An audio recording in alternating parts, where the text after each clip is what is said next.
Welcome to Hashtag Gen Z. I'm your host, Megan Grace.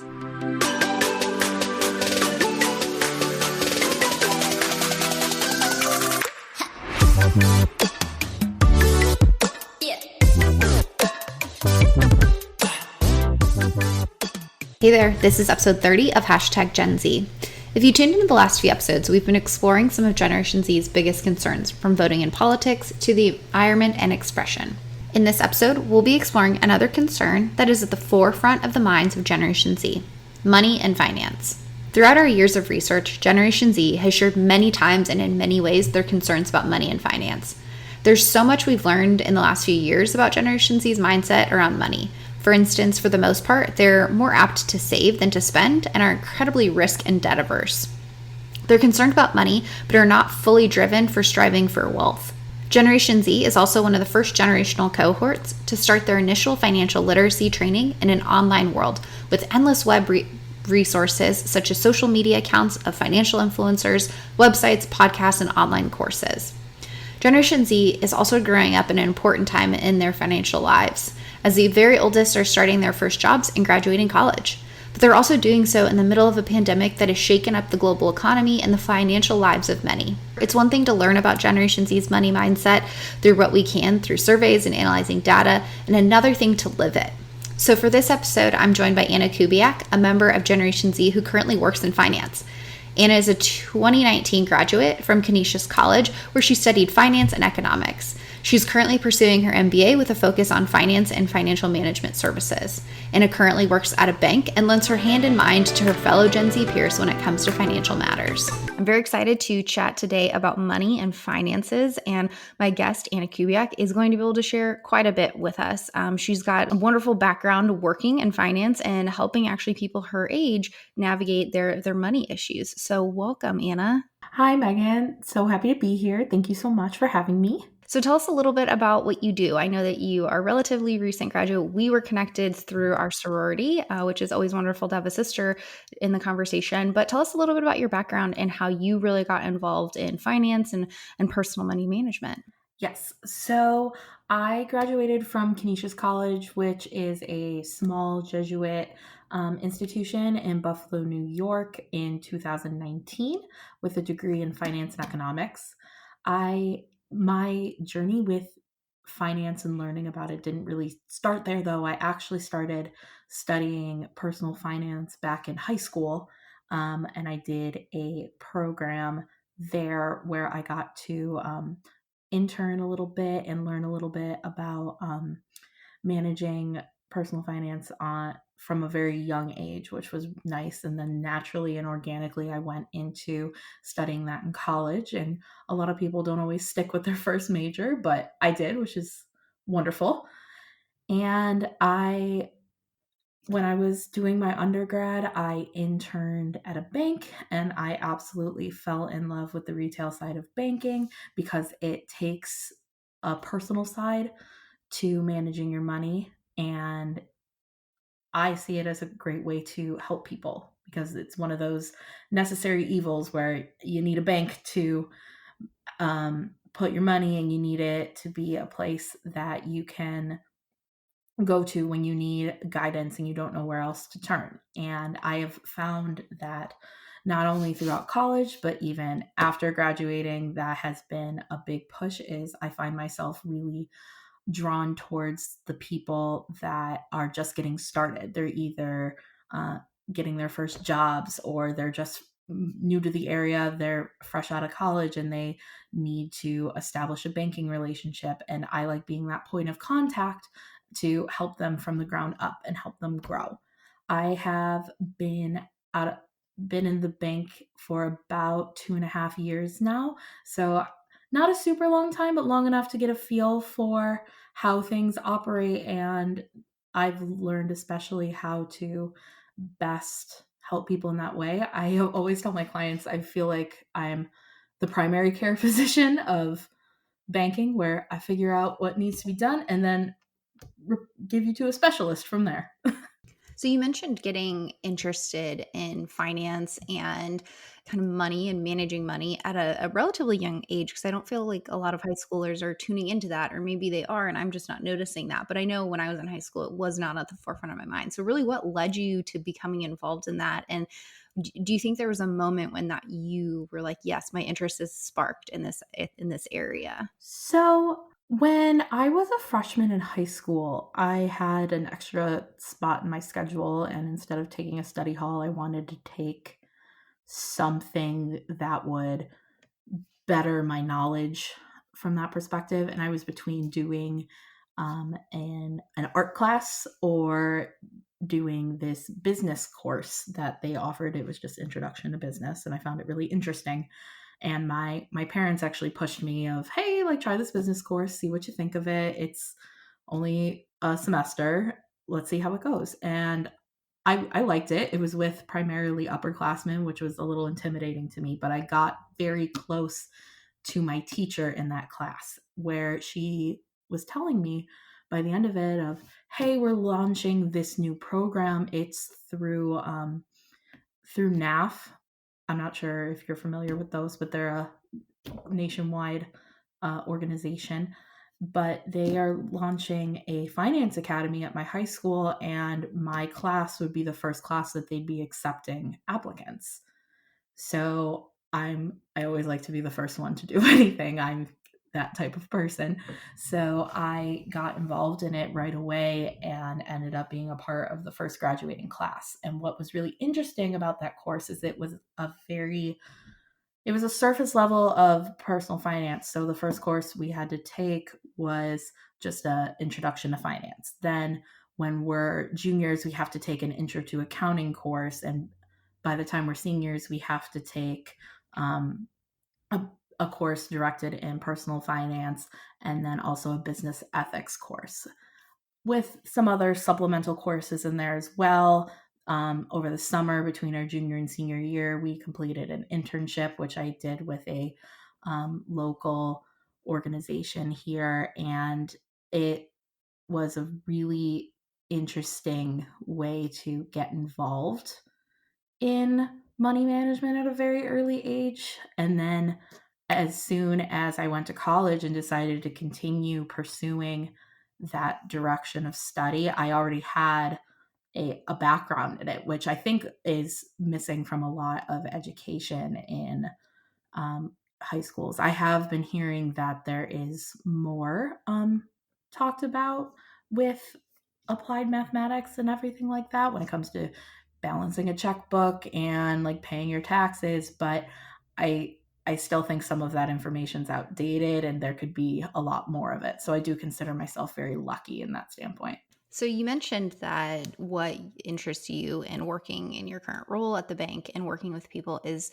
um, people that are interested in and are just kind of getting started in their career with finances. You mentioned getting a first job or saving for college or managing money in college, and that's really our Generation Z group right now, our Generation Z cohort, which you're a part of. But I think you have this unique perspective because you are helping a lot of people that are your peers. And something that we've seen a lot in research is that Generation Z is very concerned about finance, and they're very concerned about the ability to pay for everyday things and to manage money. So, where do you think some of this worry about finances and money is coming from for Generation Z? I think it comes from previous generations. So, if we look at it, the generation before us, millennials, are 100% defined by their student debt. They are the generation that is almost convinced that they're going to die with their debt, which is so unfortunate, especially because it's not necessarily always the truth. We've put so much emphasis on higher education and you need to have a 4 year degree to be successful that it's become the norm to take on hundreds of thousands of debt between undergrad, graduate school, and so on, that in order to be successful, you need these types of certifications, which isn't necessarily the truth. And with being one of the older members of Gen Z, I'm right at the beginning of getting those first jobs and looking at your first home and everything like that, where it's still a little too early to tell, but I'm seeing from my peers that a lot of them think they're worse off than they are. That isn't necessarily a bad thing to have. It's having the right balance of debt that's important. Um, and it's important that as early as you can to be able to have somebody to lean on when you have questions, or to talk you off the ledge when you're convinced that all you're going to be doing is paying off this debt from that you took out when you were 18 for the rest of your life, which isn't necessarily going to be the case. I think debt is a huge component of where I am a millennial with a lot of student loan debt, so I can agree with 100% what you said, and I think that even though Generation Z was relatively young when a lot of that was happening, maybe they had older siblings, aunts, uncles, um, a lot of there was a lot of this seeing millennials grow up and not necessarily not being money savvy, but there was a lot of other things happening when we also think about the fact that there was very strongly a recession that took place as millennials were going to college. And then if you look and you studied economics, so you know, anytime there's a recession, people actually go back to school. They make the investment to go back to school because of the likelihood of increased earnings on the other side. And so it's coupled with a few different things. And I think that Generation Z is, and correct me if I'm wrong, but I hear a lot of times like saving for a rainy day, even though they don't know what the rainy day might be. Do you think that that's true?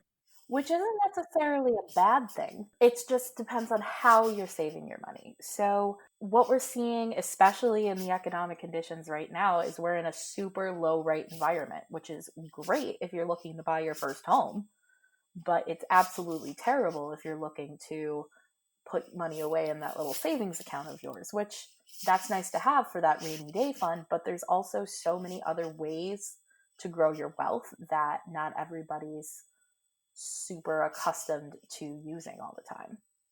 So that's why it's important to have somebody to be able to, hey, I have this sum of money, how can I grow it? Because a lot of times, if you're just keeping it in a savings account for yourself, you're not even going to keep up with the rate of inflation. And 5 to 10 years from now, that money's going to be worth less than it was when you put it there. So you brought up an interesting point that I think would be good to explore a little bit more. And you said it's important to have somebody to talk to about it.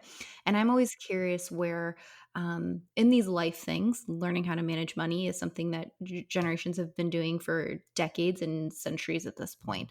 But where is Generation Z specifically getting information about their finances and managing money? Like, where are sources that they're going to? And are there any trends around that that we should take note of?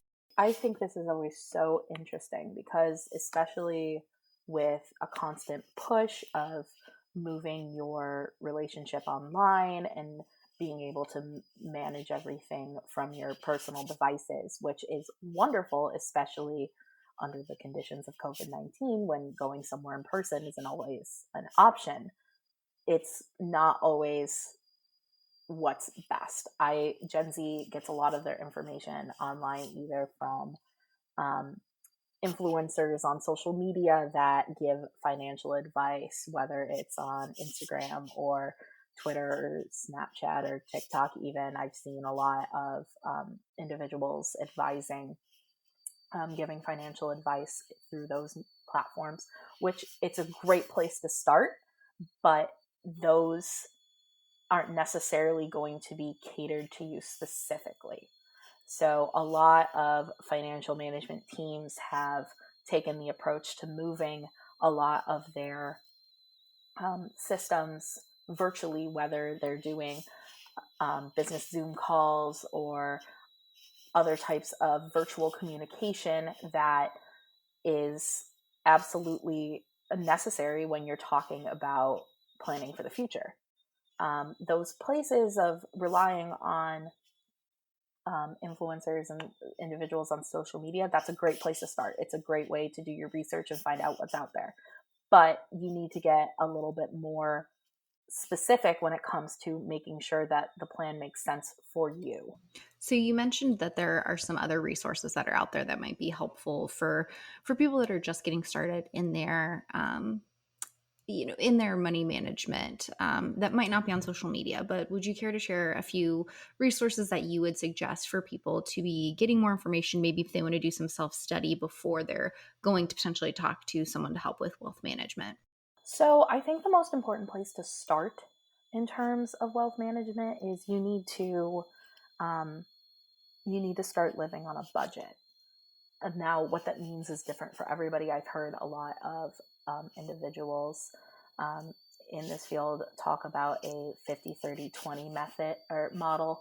What that means is you're taking your income and putting 50% of your funds towards your needs and your bills. 30% is going towards your wants, and then another 20% is going towards savings goals.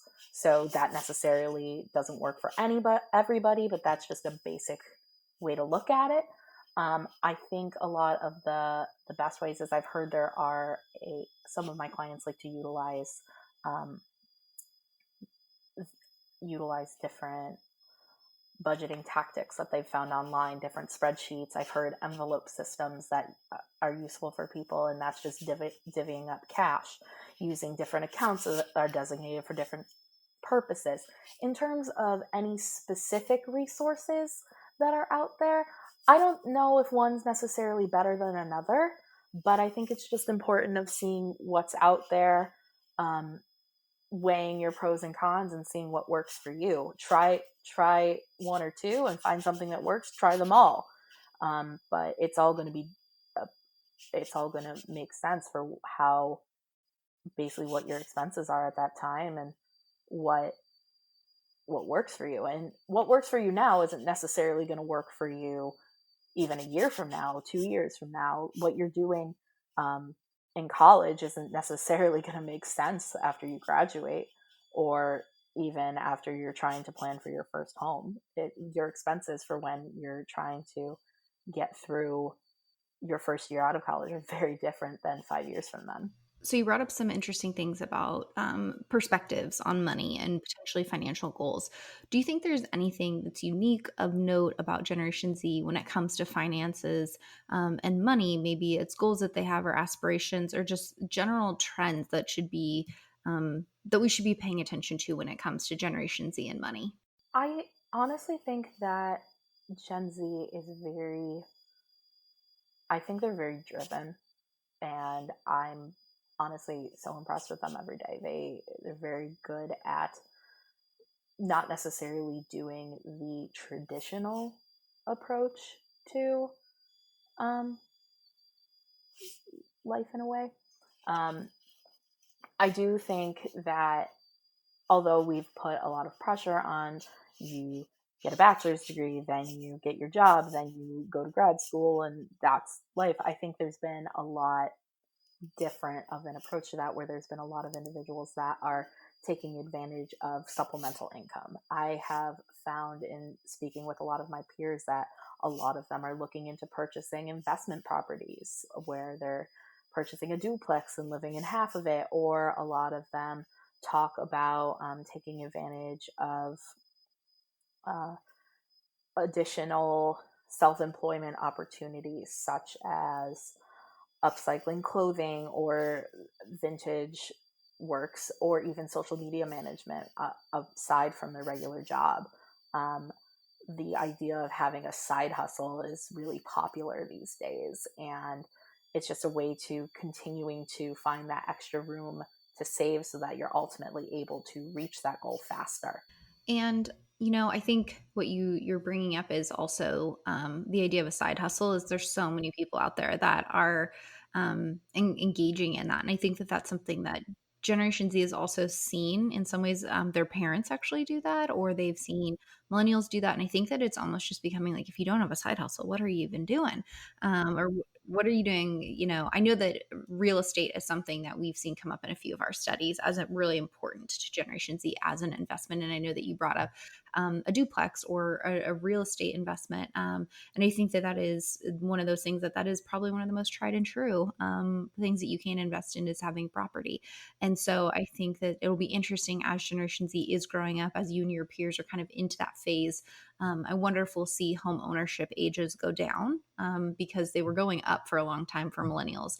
And so I think it'll be really interesting to see how Generation Z focuses on that, because it's something when we ask, like, what do you makes a good life in one of our studies? And owning a home or being able to provide for my home and buy a house was like one of the things that came up most frequently. And I think it's also this element of stability that comes with a house. Like, and in so many other aspects of Generation Z's life, like things feel a little bit chaotic for them.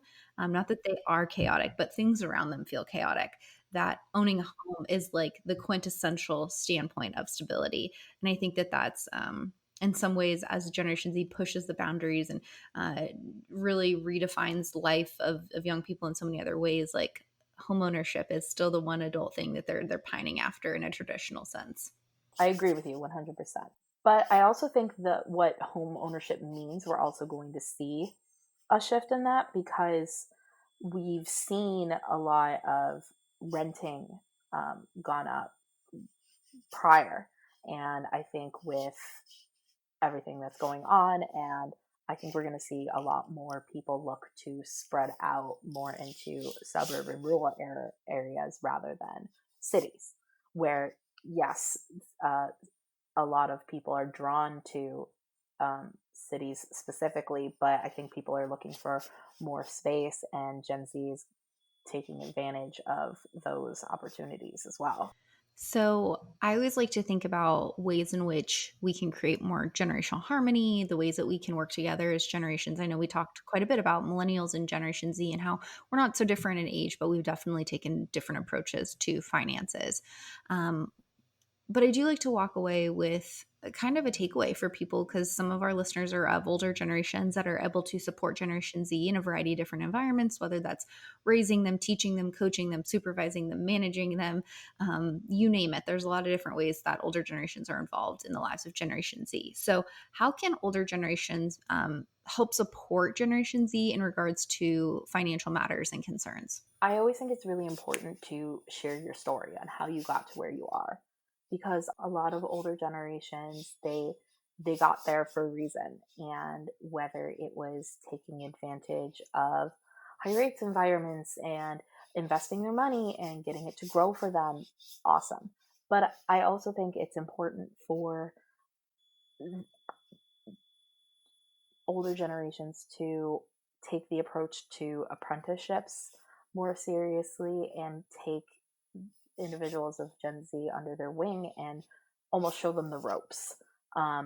Not only in terms of finances, but also, as we talked about before, like, yes, a traditional 4-year college is still seen as the norm, but a lot of individuals are taking advantage of the side hustle gig, and a lot of older generations can take it, not take advantage, but allow for members of Gen Z to learn underneath them and create that level of interest in what they're doing so that they can develop their career paths. And whether it remains a side hustle or it becomes a primary career path, that'll be dependent on what they get out of it.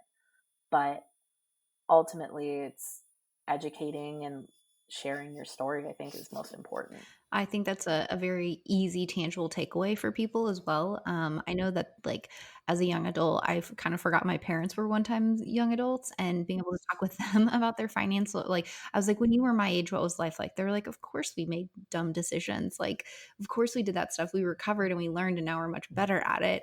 But I never really thought to ask them until I was like truly, I was probably like 25 or 26. And I think I waited too long. So I really like your suggestion that I think that even teenagers can be talking with their parents, or, maybe not teachers, but teachers being able to talk about the importance. And, you brought up applied math, like the importance of actually being able to use these things in school, in your real life and everyday life is so important, to help people to buy into things. But, I also think that I definitely agree with your mindset around like the side hustle and the acceptance of the side hustle. I think is so important because sometimes people that are, 1099 or contract workers, whatever you want to call it, or if, you've got your Etsy shop, people sometimes look at it as just like a hobby, and it could actually be the outlet of a passion that also brings in money, but is really important. And maybe it's going to be a side hustle for now, and then it'll be a full-time hustle. But I think that perspective on someone having a side job, like before people probably thought like, oh, if someone has a side job, they really can't make ends meet. Whereas other people, I think more and more commonly, people having a side hustle just allows them to live a little bit more comfortably, or, to pursue a passion of being a photographer, and being paid for skills and things that you can actually contribute. So I think those are two very tangible things that listeners can be paying attention to and supporting. Well, Anna, you've been just a wealth of knowledge and information for people, not only hearing from a member of Generation Z, growing up in Gen Z, but working so closely with financial institutions, I think is really important. But I wrap up every episode because the same way, because I think it's important to, shine a little light on Generation Z. And I would love to know, what is your favorite thing about your fellow Generation Z peers? I have so much respect to how resilient and open to new experiences Gen Z is. They are constantly looking to further develop skills, and we are constantly trying to become the, I would say, the most educated version, but it's not always education. It's taking advantage of new opportunities, workshops, um, different means to learn. And I think it having the internet and being able to take advantage of all of these different outlets to be able to become more knowledgeable and develop more skills is so inspiring, and it continues to drive me to become the best professional that I can be, both in my professional life and then also in my personal life as well. I agree with you. I think Generation Z is very scrappy. This idea of like, if I don't know it, I can go learn it is something that I love about this generation, is like they're very they especially if they're excited about something, they're just going to go figure it out and do it. And I really, some people be like, oh, this generation's lazy. Well, everybody's been saying that for years about every generation. So like, I think we need to take that message, and put it aside. But this generation to me has always been so, the willingness and the initiative to be self-taught, I think, is something we have to commend. Like the interns I work with at my job are like, I don't know how to do that, but I'll figure it out. Don't worry. And I'm like, and I don't worry about them because they always come back. And being current college students, they have just a tenacity to be like, I'll figure it out. I've got the resources to figure it out. And I appreciate that about them. It's a little known fact about Generation Z. They are scrappy. It's such a positive outlook on things, in the way of, I don't know it now, but I will know it by the time I'm done with it, which I think is absolutely just a great approach to work, and how I think more people should take that, because honestly we are never going to start a job and know it inside out and everything about it and everything we're going to do, but it needs to be accepted that we'll figure it out as we go. Well, yeah, and I think that in itself is like a very important intellectual muscle to flex, is that you never actually know everything. Like, it's impossible to know everything. And so it's almost humbling to be able to say like, I'm pretty good at this, but know that I still need to learn. It's I think that will benefit Generation Z if they keep up that energy and that mentality into their careers. I'm really excited to see what they do, with that.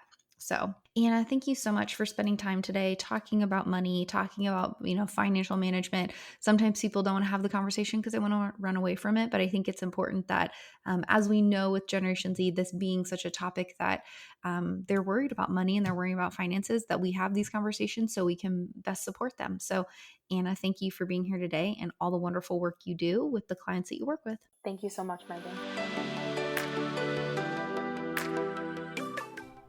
Another big thank you to Anna for joining me in this conversation.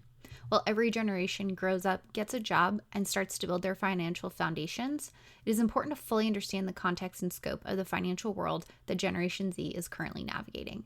Not only does Anna share her personal experiences as a member of Generation Z, she gives us a unique perspective through her professional work in finance.